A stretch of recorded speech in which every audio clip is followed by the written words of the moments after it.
Buenos días para todos ustedes, queridos estudiantes. Tenemos hoy nuestra primera clase de Finanzas Décimo, Pirineos Virtual. Entonces, lo primero que quiero que comprendamos es que el negocio de un banco es un negocio como cualquier otro.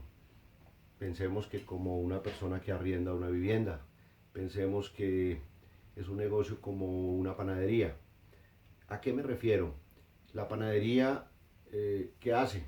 Ella compra una materia prima, llámese harina, la transforma, la convierte en un pan. Desde ese momento en adelante se le sacan los costos a ese pan. Pensemos, son 150 pesos el costo de un pan. Y desde ese momento en adelante entra a parecerse entonces al negocio bancario, porque desde ese momento en adelante el panadero dice, ¿y a cómo debo vender el pan para ganar? Mm, no solamente necesita ganar, el panadero, ¿qué necesita hacer? Si estamos hablando del ejemplo del panadero, sabe el panadero que le cuesta 150 pesos el pan. Y entonces él dice, caramba, pero ¿en cuánto debo vender ese pan para poder pagar mis empleados?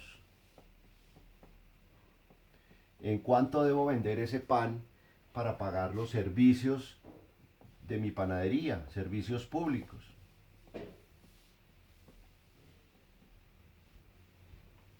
¿En cuánto debo vender ese pan para tener utilidad?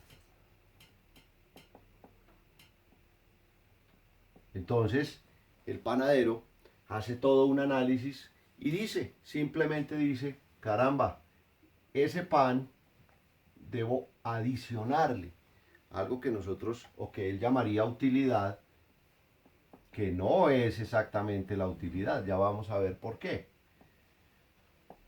Y entonces eso le va a dar un precio de venta, del pan. Él descubre que para poder pagar todo esto y de acuerdo a la cantidad de panes que él proyecta vender, él descubre que más o menos necesita 150 pesos adicionales. Es decir, que el precio de venta del pan van a ser 300 pesos. ¿Por qué les digo que no es necesariamente la utilidad? Porque ese panadero no puede llegar y decir, caramba, el pan vale 150 pesos, lo voy a vender en 300 y me estoy ganando felizmente 150. No, porque recuerde que con estos 150 pesos él debe pagar empleados, y llámese en empleados los salarios, llámese la seguridad social. Con esos 150 pesos adicionales, él debe pagar los servicios públicos, porque es que para poder hacer el pan en su panadería, él tiene una luz que cancelar, agua, él tiene que cancelar el gas, tiene que cancelar servicios telefónicos, etcétera, etcétera. Es decir, que debe pagar unos servicios públicos. Después de eso, si pensamos en la utilidad, acá estamos resumiendo, ¿no es cierto? Porque pongámonos a pensar, hay publicidad, hay volantes que hay que pagar, ¿cierto? ¿Y de dónde salen todos esos volantes? ¿De dónde sale esa publicidad? Si hay publicidad radial, ¿de dónde sale? De estos 150 pesitos adicionales que se está cobrando por pan, ¿correcto? Entonces, démonos cuenta, el local, el señor lo tiene que pintar 1 o 2 veces al año, ¿cierto? ¿De dónde sale? De estos 150. Que tiene que cambiar una máquina, la máquina que revuelve la harina, ¿de dónde sale? De estos 150 adicionales.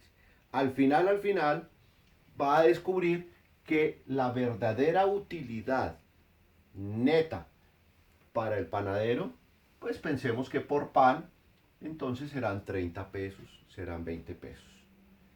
¿Hasta aquí está claro ese primer concepto?